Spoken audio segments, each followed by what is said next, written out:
Shalom, shalom. Eu sou a professora Vivian Lopes, astrofísica. Hoje é 4 de setembro de 2023. Eu vou gravar um vídeo sobre Apocalipse, capítulo 13, que fala sobre a marca da besta, o número 666. Eu resolvi fazer isso após ouvir o testemunho da pastora Dulce Sunderhur, num vídeo que ela gravou no dia 27 de agosto. O canal tem o nome dela. E até onde eu sei, a pessoa Dulce é uma pessoa muito correta, muito íntegra, e eu resolvi investigar mais sobre o assunto. E ela então, ela teve uma visão onde ela viu pessoas saindo de casa para se deixarem marcar, saindo de casa com a Bíblia na mão, tinha um tatuador as marcando, né, no braço, elas davam o braço e o tatuador entrava nas casas também. Mas isso chamou muita atenção dela e a minha, né? Que uma grande parte das pessoas, né, estavam com a Bíblia na mão, estavam indo lá, feliz da vida, se deixando marcar. Então eu falei, deixa eu investigar mais ainda sobre esse texto. E eu comecei vendo aqui um comentário, né, de Apocalipse, de Simon Kistemaker, da editora Cultura Cristã. Ele é um erudito em grego e ele fez um comentário e eu me senti atraída em investigar a letra sigma, estigma, uma das letras que aparece no número. E também eu chequei o grego no Novo Testamento trilingue. Eu vou mostrar a foto. E aqui não é o melhor grego. Aqui é o grego de Nestle Island, 27ª edição. Vou mostrar porque eu vou provar, né? Contra fatos não há argumentos. E depois que eu fui lá, eu chequei aqui no Novo Testamento interlinear da mesma editora Cultura Cristã, que é o melhor grego, o grego majoritário, chamado texto majoritário, porque são milhares de pergaminhos, de papiros de altíssima qualidade, todas concordando, né? Todos concordando. Então você tem um ou outro papiro, né? Que discorda em alguma coisa, em algum número. Mas isso, obviamente, né, comparado com milhares de papiros, é óbvio que aquilo foi um erro, né? Então, não é um absurdo que alguém resolve fazer uma tradução da Bíblia num grego que só tem ele ali daquela cópia, né? Ou pouquíssimos, né? E com a qualidade horrível, cheia de erros, né? Como diz o eminente linguista, Dr. Wilbur Pickering, eles trabalham para outro lado. Então, esse aqui é o chamado texto majoritário, tá? Onde você tem milhares de cópias, né? De altíssima qualidade dos pergaminhos, dos papiros que coincidem entre si, tá certo? E, bom, vamos continuar. Eu vou mostrando essas referências depois, tá bom?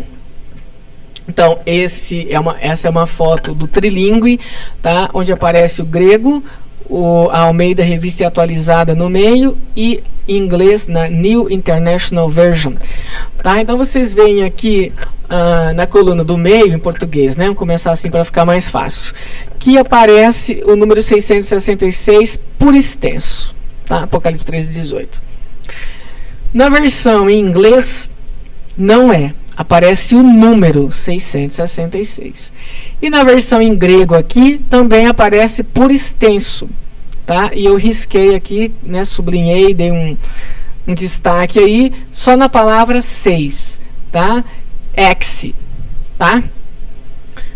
E aí eu fui para o grego majoritário.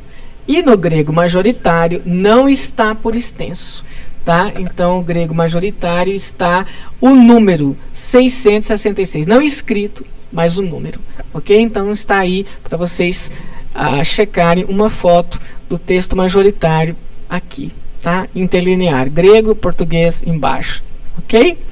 Então, aparece aí as 3 letras gregas para o número 666, tá? Que, a primeira que parece um X, a do meio que parece uma cobra X, o Xi, né, que corresponde ao X no nosso alfabeto latino, e a última é uma letra obsoleta, ela é usada somente para o número 6, e esse apóstrofo em cima dela indica isso, que é a letra estigma, que também é uma palavra, né, essa palavra aí que significa marca.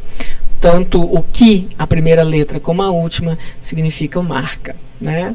Olha que interessante. Aqui é uma foto do papiro P47, que é considerado o papiro mais antigo do livro de Apocalipse, tá bom? Do 3º século, ou seja, do ano 200, né, e alguma coisa. Do ano 200 ao ano 300 forma o 3º século, ok? Então, esse é o papiro da coleção Chester Beatty, o mais antigo de todos. E sabe o que aparece lá? Não por extenso, mas o número, olha aí, a linha vermelha está indicando, tá? Ki, Xi e estigma, 666, tá bom? E aí eu peguei ainda uma tradução desse doutor que eu acabei de citar, o Wilbur Pickering. Então ele é um linguista e ele analisou uma família de papiros chamada a família 35, tá? Então, que é um dos melhores textos que existe do grego, tá? Então ele traduziu traduziu esse grego e para o inglês e para o português. Então, ele lançou em grego, lançou em inglês e lançou em português, né? Lançou em grego a fonte, inglês e português. Então, a tradução dele para o português está assim, ó. Aqui há sabedoria que a pessoa com entendimento avalie o número da fera, pois é o número de um homem. Seu número é 666. O número mesmo, como está no P47, como está no texto majoritário, tá? Então, aquele texto do Nestle Ireland não é bom. Isso aqui eu não vou falar muito sobre, né? Mas vou deixar aqui o slide se você quiser ver, tá bom?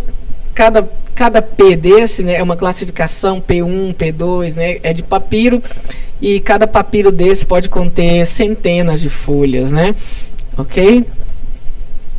E esse aqui eu fiz questão de colocar, é uma tabela onde fala que textos estão no P47, né?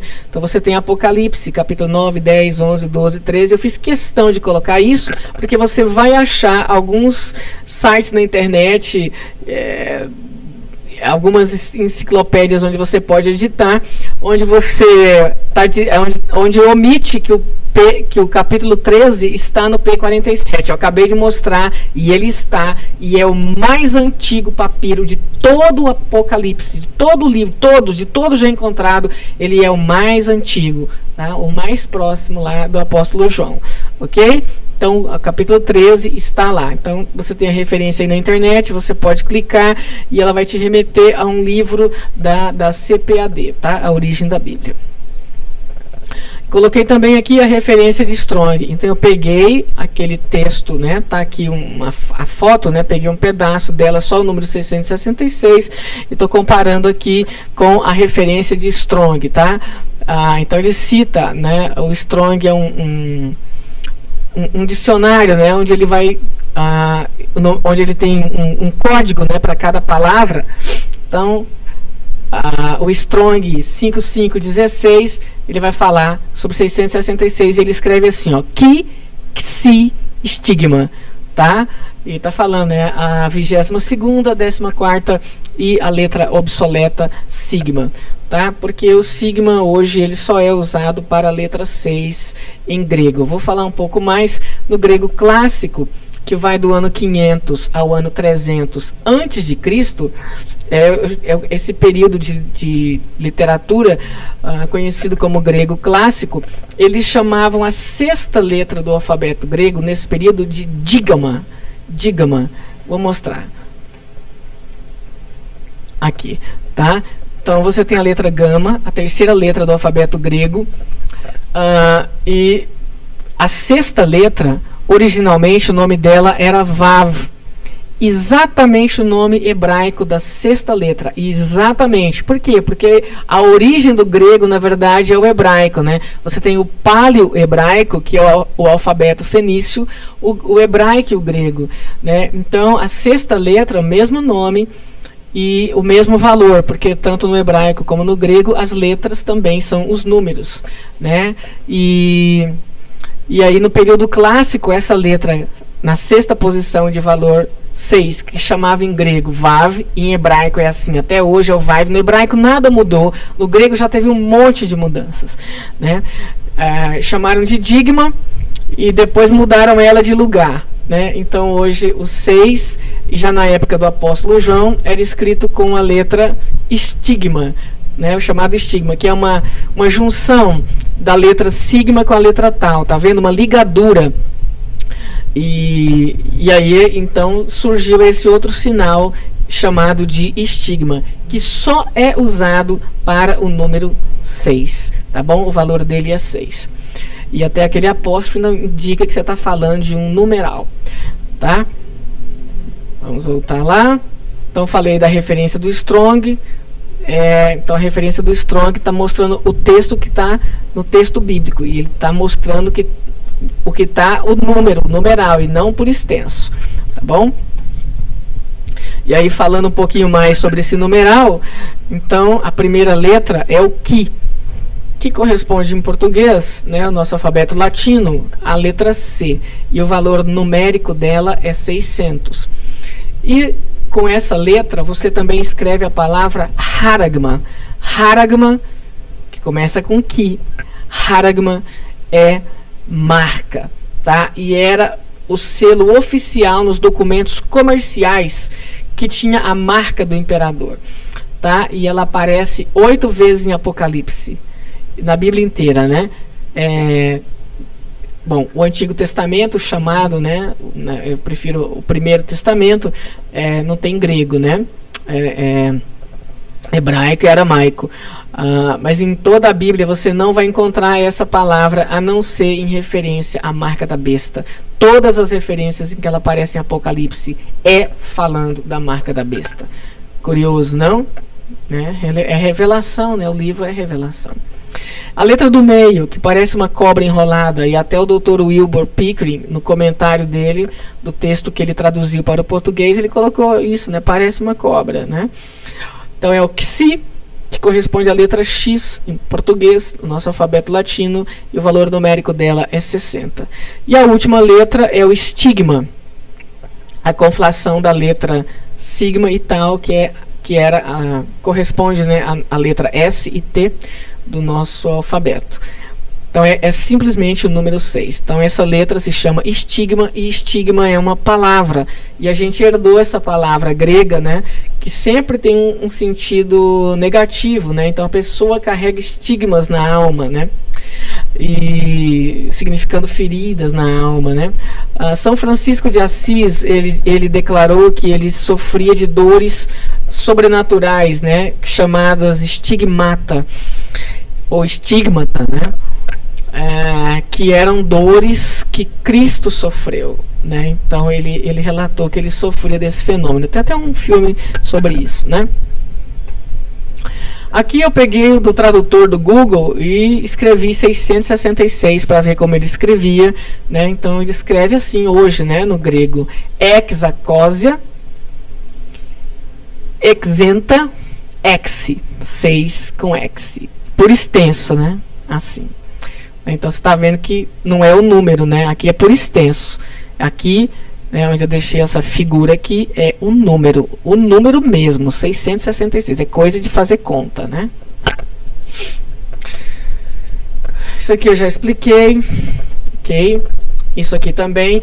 Só essa figura de baixo eu quis colocar de onde veio o alfabeto hebraico, né? Esse proto-sinaítico aqui, onde eles recolheram, né, figuras, né, que eles encontraram no Egito, em cavernas e tal, com símbolos que deram origem ao alfabeto, né? Então o proto-hebraico ou paleo-hebraico, né, é o alfabeto fenício. Então, se você olhar na linha do meio, onde está escrito fenício, e contar até 6, né, você vai chegar na letra Vav, que é a letra e o número 6, tá? Está na 6ª posição. E Vav, que é assim em hebraico até hoje, a letra Vav, chama-se Vav. Ela vem, a forma dela vem do prego ou gancho, tá? Aqui um pouco mais, eu peguei a última letra do alfabeto hebraico, que é o Tav. Jesus disse: eu sou o Aleph e o Tav. né? O TAV vem de assinatura, tá? Ele tem essa marca, ele vem dessa marca aí, tá? Então você vê que no proto-sinaítico o TAV era uma cruz, tá? Que vinha de fazer marcas. Não vou falar muito sobre isso, né? Mas aqui só para vocês verem como que o grego ficou uma confusão, né? Nessa coluna segunda aqui, você tem as letras quadráticas, né? Que são as letras hebraicas, o alfabeto hebraico, né? Do jeito tá até hoje sem mudar nada. Todas as letras estão na mesma posição. Quem era a primeira letra continua e tal. Né? Na segunda letra antes do final do nosso alfabeto aqui, ó, A, B, C, D, E, F, G, H, você tem o proto-alfabeto que deu origem ao grego, né? Então você tem aqui, ó, a primeira, segunda, terceira linha amarela aqui.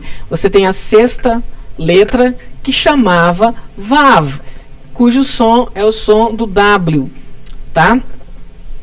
E ela, então, no período clássico, foi chamada de dígama, porque ela parece um duplo gama, né? E aí mudaram essa letra do lugar, tá vendo? Vai ter uma flecha aqui apontando para ela do Vav para o que parece um F. No nosso alfabeto latino, né, se tornou um F mesmo, A, B, C, D, E, F. Mas o som do F no grego ficou com a letra Fi. Então, assim, houve um embaralhamento, uma confusão. Que coisa, né? Como eu tinha explicado, também existem poucos manuscritos que divergem do texto majoritário, né? Então, eu nem vou dar ênfase a isso, mas vou falar brevemente, porque é simplesmente uma questão de incompetência você pegar e traduzir a Bíblia de um único texto, né, que diverge do texto majoritário, que são, né, mais antigos e em grande quantidade, que concordam entre si. Então você tem o número, ao invés de 666, aparece... Bom, aqui ele colocou, né, os 666, que ocorre, né, na grande maioria dos manuscritos. Ele colocou alguns aqui, ó. Então olha o tanto, né? Aí no número 665 aparece em um único manuscrito. Eu tô falando de em comparação com milhares, não são apenas dezenas, centenas, né? Você tem milhares de textos concordando entre si. O número 46 aparece em um único manuscrito, né? 646, né? E o número 616 acontece em poucos manuscritos, né? Acontece em alguns manuscritos, né? No P115, né? Então aparece aí 616. Mas eles são a esmagadora minoria, eles não concordam. Enfim, não vou gastar tempo com isso. Contra fatos não há argumentos. Não vou perder tempo com quem é incompetente. Tá certo? Além disso, você tem também o testemunho dos pais da igreja, Irineu, né? Vamos falar lá sobre Irineu? Então, Irineu, lá, no ano 130 depois de Cristo, 120 ou 130 foi o nascimento dele, morreu em 202, né? Depois de Cristo. Então, você tem um testemunho aí muitíssimo perto do apóstolo João. O apóstolo João escreveu o Apocalipse, né, 95 ou 96, no máximo, né? E não menos do que isso, tá? Porque você tem um testemunho que ele fez isso no reinado do imperador Domiciano, que foi o último, né? Muito bem, então Irineu testificou que o número era 666, e isso então você vê que não é de hoje, que essas pessoas tentam criar confusão, como diz o Dr. Wilbur Pickering, trabalham para o outro lado, né? Então já na época de Irineu, você está lá, ó, poucos anos, né, ali na época do apóstolo João, já tinha essa confusão aí. É 616? Não, né? O Irineu, que foi um dos líderes da igreja, então ele testificou, não, as pessoas que conviveram com João confirmam, né? E Irineu, ele conviveu com Policarpo, que assistia a João pregar pessoalmente, face a face, né? Então, assim, você está falando da primeira geração ali, tá? E o que Irineu escreveu sobre o número 666? Ele escreveu assim, ó: o primeiro governante romano foi Latinus. Naquela época, eles endeusar, e ainda hoje fazem isso, né? Endeusam as pessoas quando morrem. Provavelmente Latinus foi algum herói e foi endeusado depois da morte dele, né? Então, o primeiro governante romano foi Latinus. Seu nome escrito em grego é Latenos. Letras gregas são números, cada letra representando certo número, né? Assim, Latenos. Então, essas letras gregas, quando usadas como numerais, são iguais para os números opostos e seu total adicionado, olha a conta, né? É importante fazer conta. Seu total adicionado é 666. Aqui, então, é o número da besta. Tá? Ele escreveu isso. E é o número de um homem. E 666. E é 666. A marca da besta, então, é a palavra latim. Então, você vê como eles acreditavam na literalidade. Então, eu não sei se essa é a primeira referência apontando para que a origem do anticristo estaria nessa região, né? Ele cita latinos, tá bom? E eu achei isso muito curioso, né? E aí a análise que eles fizeram, né? Aqui na coluna do meio você tem as palavras, as letras gregas, né? Latenos e as letras latinas, né? Então você coloca aí o lambda vale 30, o alfa vale 1, é a primeira letra, e assim você tem 666, tanto para latenos como no grego, né? Tanto no grego como no latim. E aí eu quis fazer deixa eu ir mais para frente. O Sir Isaac Newton, né? Isaac Newton, um cientista brilhantíssimo, né? A quem Deus deu o dom assim maravilhoso de perceber a natureza, de interpretar a natureza, né? Se hoje você calcula a velocidade aí do carro, de aviões e tudo, isso é chamado de mecânica newtoniana, né? Porque foi ele que sistematizou tudo isso, óptica, mecânica, e isso parece que era só apenas um dos hobbies dele, né? O grande esforço do Newton foi nas escrituras, em entender as escrituras. Eu li em algum lugar que ele levou 50 anos fazendo isso aqui. Então, isso que eu vou ler agora é de uma obra dele sobre as profecias de Daniel e Apocalipse de São João. E esse livro foi publicado depois da morte dele, tá? O livro foi publicado em 1733. E o Newton escreveu assim: e ele fez com que todos os homens recebessem uma marca na mão direita ou na testa, e que ninguém pudesse comprar ou vender, exceto aquele que tivesse a marca, ou o nome da besta, ou o número do seu nome. Todo o resto sendo excomungado pela besta de 2 chifres. Sua marca é... E aí ele colocou 3 cruzes aqui. E eu não entendi muito bem. O Newton, ele era fluente em hebraico, fluente em grego, fluente em latim, uma pessoa altamente erudita. Um dos maiores sábios que já veio essa terra, né? Então talvez ele está fazendo uma referência a Vav. Eu não sei, tá? Mas ele colocou aí o que parece uma sutura, né? Sua marca é essa aí. E seu nome, Latenos. E o número de seu nome, 666. Ele escreveu Latenos em grego, tá? E o número do seu nome, 666. Então, Newton, né? 1600 e pouco. E aí, você tem... Eu olhei na minha Bíblia de Genebra, foi assim que eu cheguei a esse texto, não está dando nem para ler, mas vou deixar aí, você pode pesquisar na internet. Então, essa aqui é a Bíblia de Genebra, editora Cultura Cristã, primeira edição. Olha como a minha tá bonitinha, né? E ela tem um comentário aqui que eu não gostei. De Apocalipse 13:16. Ele faz um comentário sobre a expressão certa marca, né?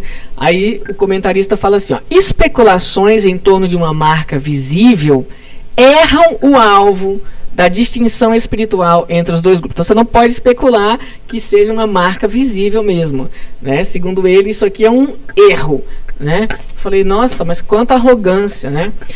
Bom, eu não tenho a segunda edição ampliada, mas eu tenho essa outra edição aqui, que é a Bíblia de Estudo da Fé Reformada. Olha que linda, que luxo, uma obra de arte linda mesmo, que é uma ampliação da Bíblia, daquela Bíblia lá de Estudo de Genebra, tá bom? E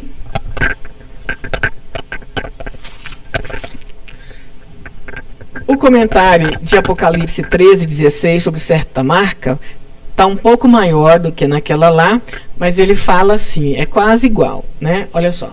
Especulações sobre uma marca física e visível não compreendem o ensino principal da distinção entre os dois grupos, né? Os que se deixam marcar e os que não se deixam. Então, está falando que você especular sobre uma marca física e visível, quem faz isso, né?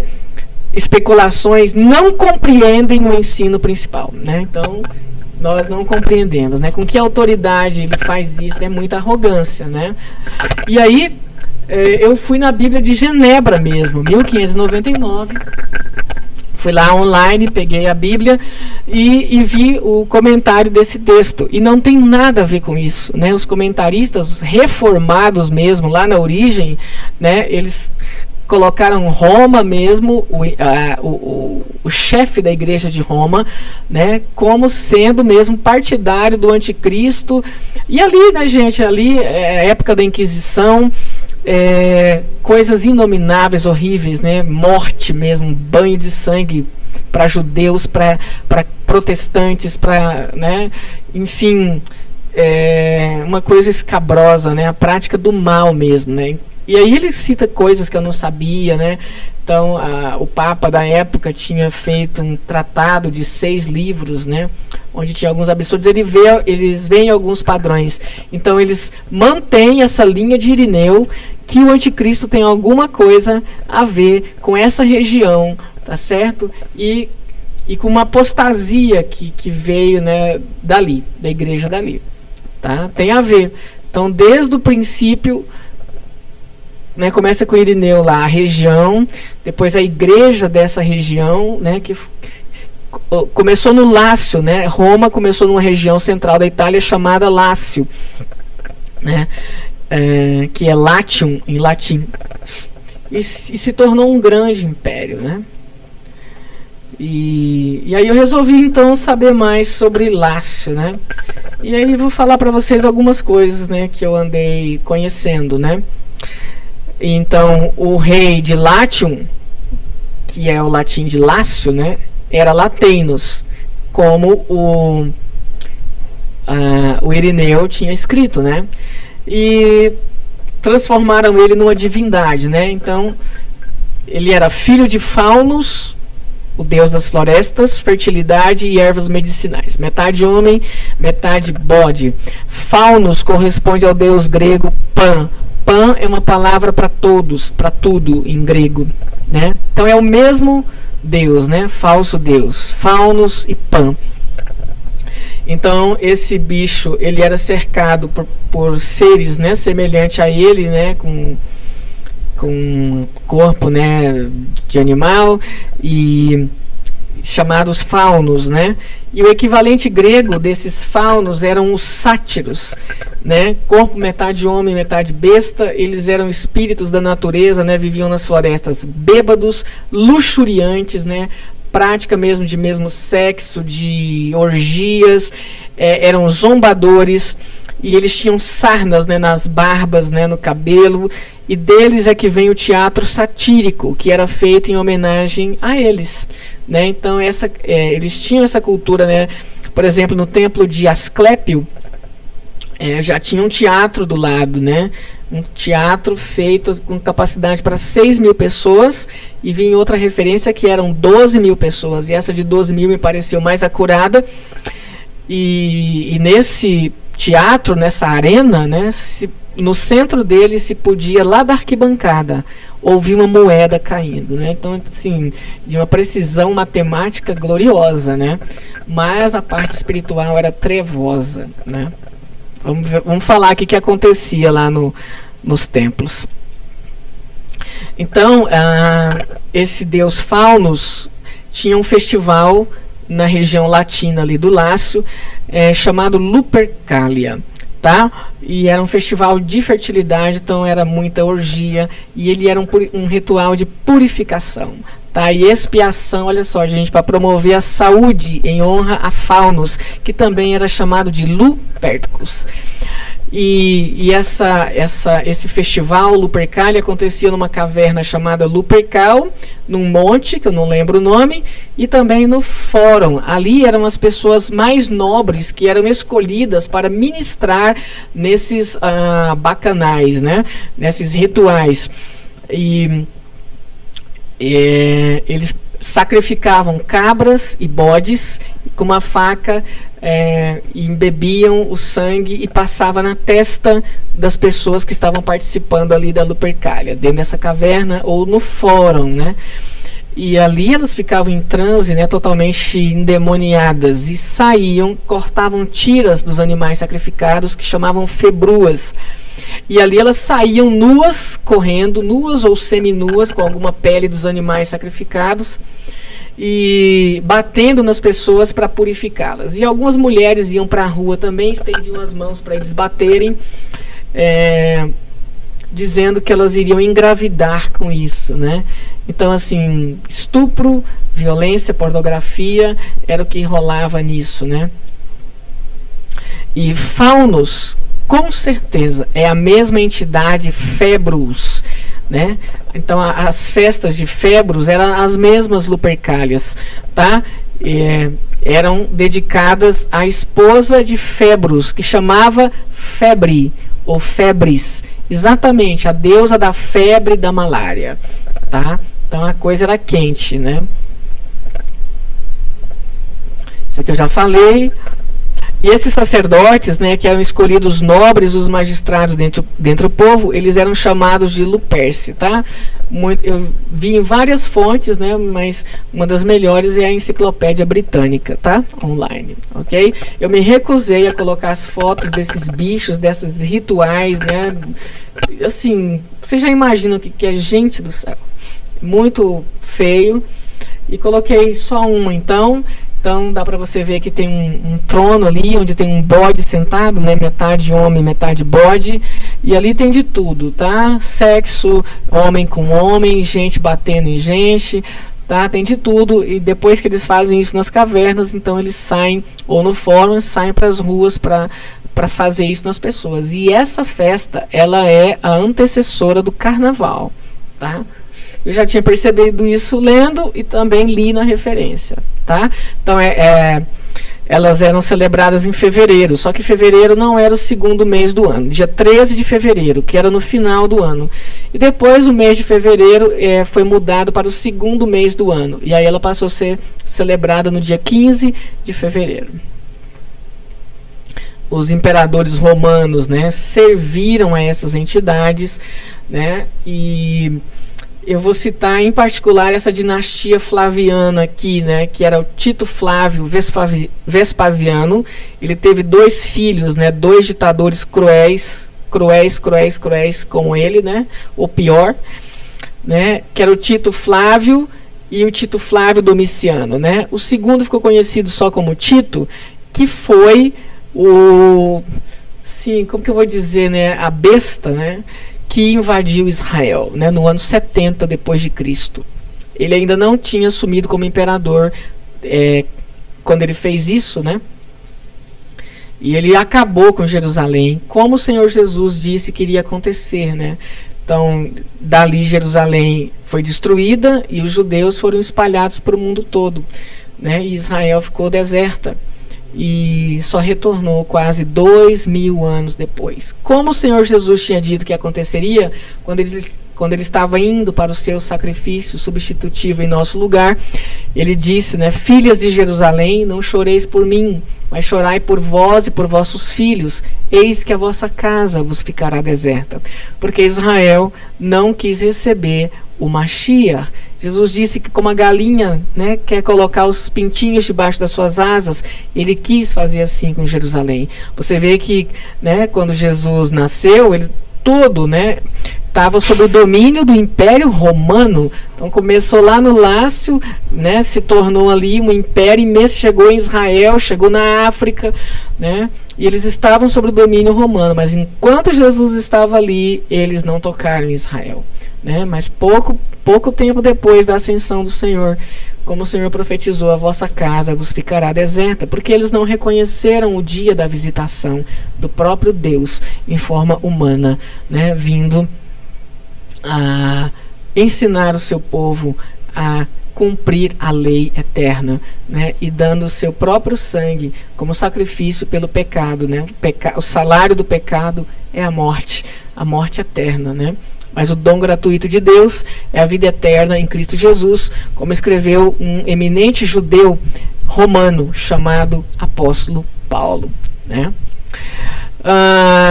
Então, essa dinastia flaviana foram cruelíssimos, né? Crudelíssimos, e eles perseguiram covardemente os judeus e os cristãos. Então, eles perdiam os bens, não tinham direito a nada.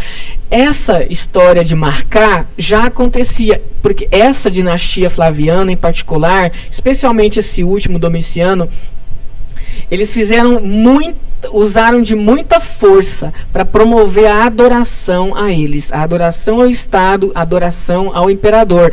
Eles achavam que eles eram deuses, ou obrigavam o povo a tratá-los como deuses mesmo, né? E eu fiz muito mais, assim, olhando a data de nascimento deles, né? Por exemplo, esse Tito Flávio nasceu no ano 9, né? Depois de Cristo. E muito curioso esses números, 9, né? 6 invertido, assim, 13, aparece muito, né? Muito curioso. E então, para você comprar no mercado, né, você tinha que fazer uma adoração ao imperador antes, senão você não era permitido entrar no mercado. E quando você fizesse, você recebia uma marca de tinta atestando isso. E também o império, ele tinha testemunhas oficiais, porque provavelmente, né, eles exigiam um documento para alguma coisa de que você estava em dia com as suas obrigações de adorar o imperador, porque as pessoas pediam uma certidão de que elas cumpriram esse rito, tá? E essas duas testemunhas então emitiam essas certidões. Tem até o nome delas lá na referência, né? Ok? Agora vamos falar um pouco. E também achei digno de nota que séculos depois, né, 494 depois de Cristo, então a igreja de Roma já se tornou, né, uma ordem, né, com papas ordenando papas, né, já era isso, e o Papa Gelásios I proibiu a participação dos fiéis na Lupercalia. Então, esse negócio das pessoas estarem na igreja e quererem fazer as mesmas coisas do mundo não é de hoje, de querer imitar festas em homenagem a quem já morreu, a festa junina em homenagem a quem já morreu, quando o profeta Isaías escreve, né, a favor dos vivos se consultará aos mortos, a consulta aos mortos é proibida, a adoração aos mortos e qualquer adoração é totalmente proibida, a não ser ao Deus que criou todas as coisas, o Criador dos céus e da terra, que se manifestou a Israel para ser manifesto na terra inteira, Israel como um testemunho do seu poder e da ação de Deus na vida daqueles que o recebem, né? E ensinando, olha as trevas em que o mundo inteiro vivia, o paganismo, né? A cultura hebraica, ela é única, né? Em todo o seu sistema, né, de limpeza, de respeitar as pessoas, de amar o próximo como a si mesmo, não é uma coisa do Novo Testamento, está lá, né? Ama o teu próximo como a ti mesmo, né? Se o teu inimigo tiver fome, dá-lhe de comer, se tiver sede, dá-lhe de beber.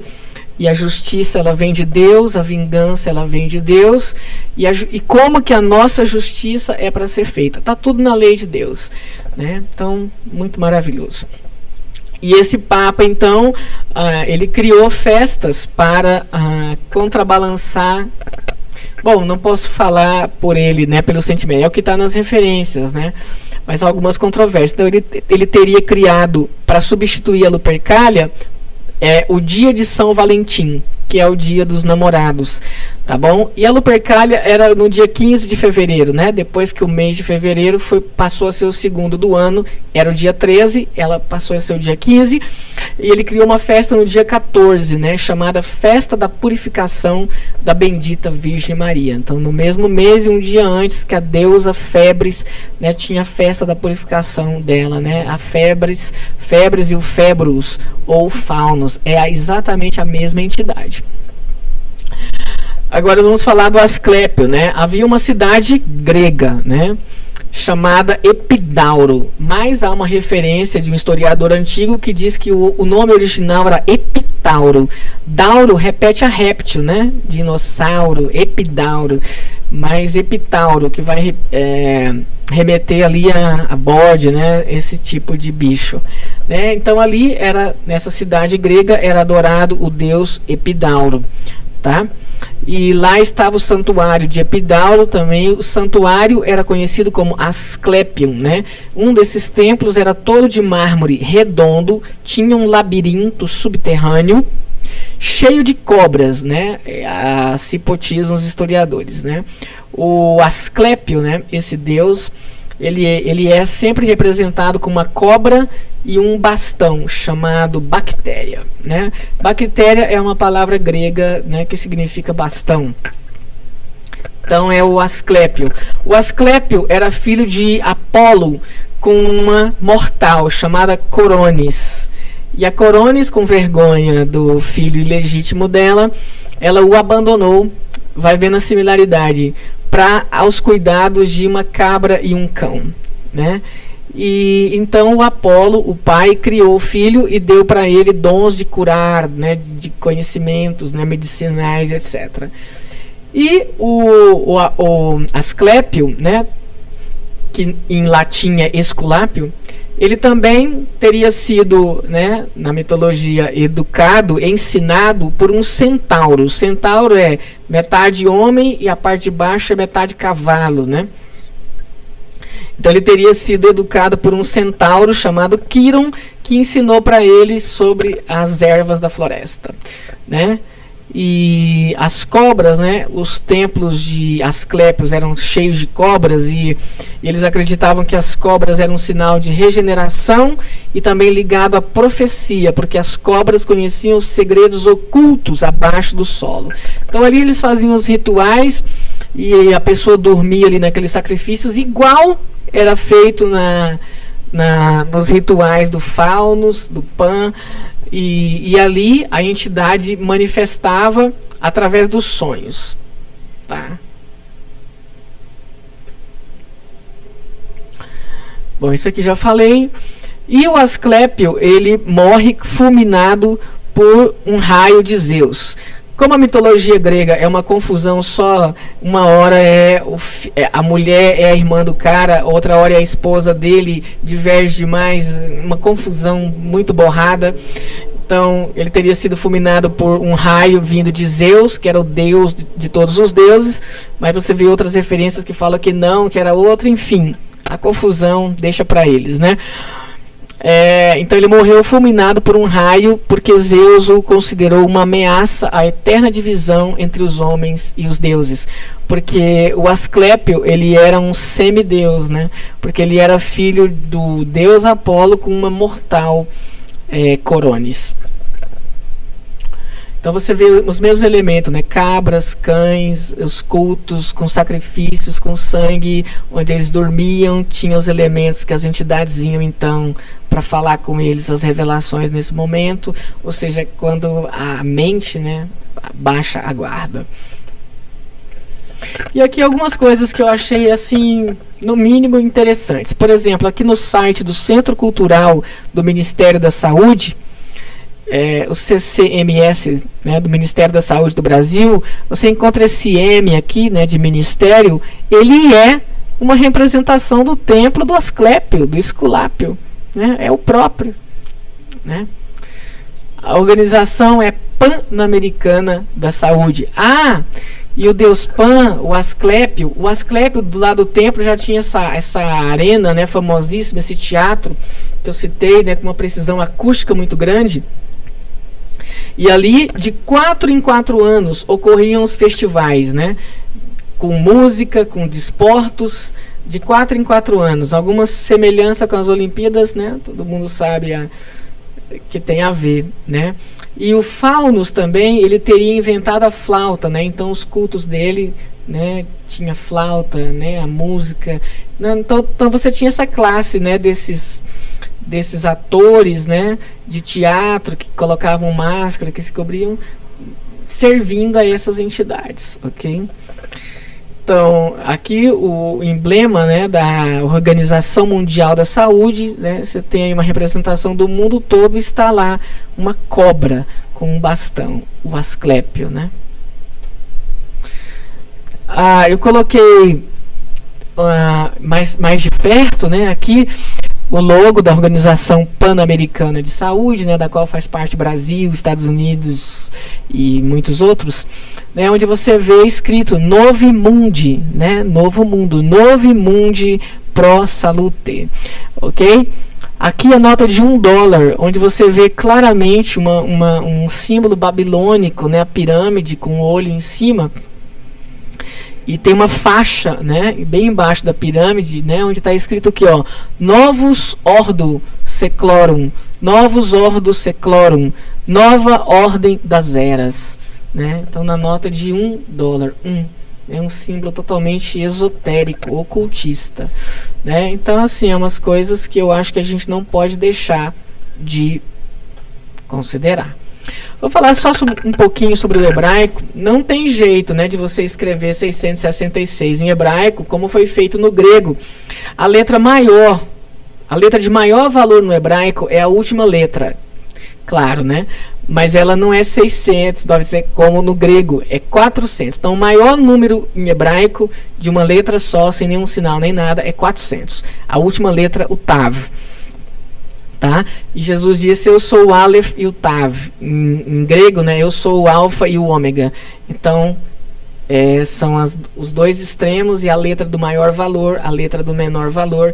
Lembrando que o nosso Senhor Jesus se fez servo de todos, né? Ele sendo criador das galáxias, das estrelas, de tudo que há, das plantinhas, dos bichinhos, de nós, do nosso olho, nosso cabelo, nossa testa, enfim, nossa alma, né? E enfim, ele se fez servo e derramou seu sangue para nos livrar da sentença do pecado, né? O salário do pecado é a morte. Você vê uma oposição a isso, né? Por exemplo, na filosofia de Karl Marx, que ele escreveu: deixe os trabalhadores salvar os próprios trabalhadores, né? E ele também escreveu: a religião é o ópio do povo. Então, colocando o homem como um salvador. Então, desde o início, né, do paganismo e travestido então com roupagem de filosofia, você vê aí sempre a humanidade sendo adestrada para se curvar ao homem e a um homem, tá? Então, se você quiser escrever só o dígito 666, não é 666, mas 666, seria a última letra, seria, desculpa, a sexta letra, né, o prego ou o gancho, né, o Tav, desculpa, o Vav, né? Então, só você olhar aqui na tabela de unidades, eu coloquei o alfabeto hebraico aqui, tá a sexta letra, Tav, né?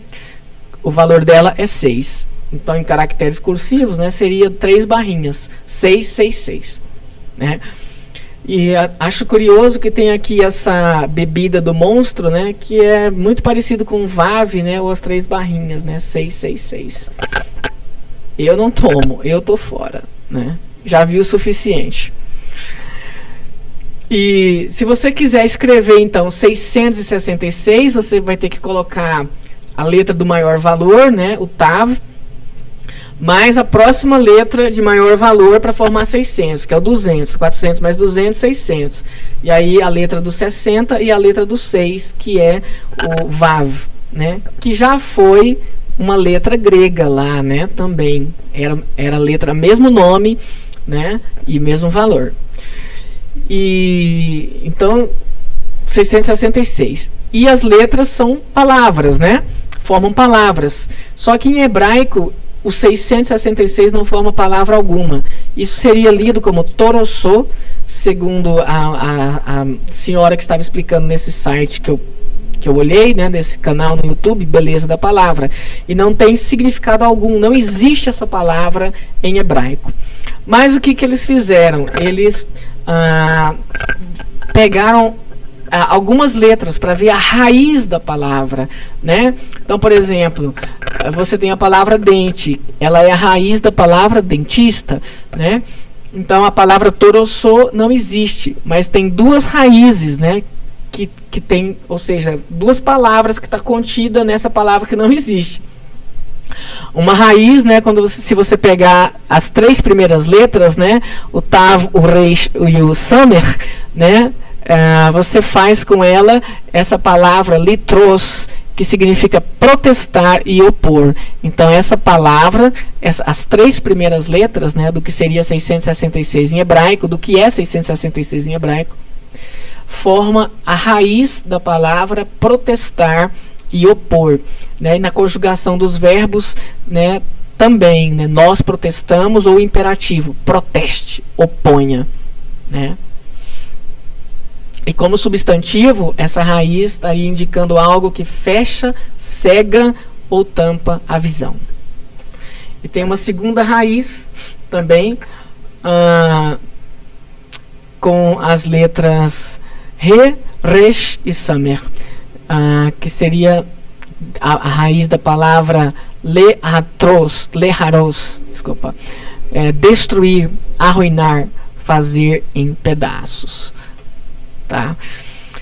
A palavra 666 por extenso aparece na Bíblia, né, em hebraico.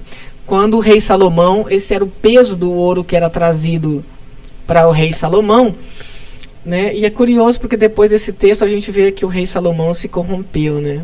O rei não deveria buscar riquezas para si, mas Salomão, ele ficou riquíssimo, né? E então 666. Aí eles contaram quantas letras tem, né? São 13 letras. E pegaram as 13 primeiras genealogias, né, do Gênesis, Adão, Sete, Enoque, Cainã, papapá. Chega no 13 a Nimrod, que foi o homem que construiu Babel e que a Bíblia diz que começou a ficar poderoso na terra, né? Então, assim, um primeiro tipo do anticristo, né, de querer dominar toda a terra foi Nimrod. Foi Nimrod que construiu Babilônia. E lá em Apocalipse está descrito e revelado a destruição de Babilônia, né? Um sistema espiritual que governa o mundo inteiro, e a Bíblia diz onde os reis se prostituíram com as suas feitiçarias, né? Então, era isso que eu gostaria de expor para vocês. Que o Eterno os abençoe e os guarde. Shalom. Estudem a palavra, vamos estudar a palavra e não vamos ser enganados. Que o Espírito Santo de Deus nos ajude para não sermos enganados. Firme na palavra, é ela que é o nosso guia até o fim. O Espírito Santo de Deus nos guia sempre a toda a verdade. Shalom, shalom.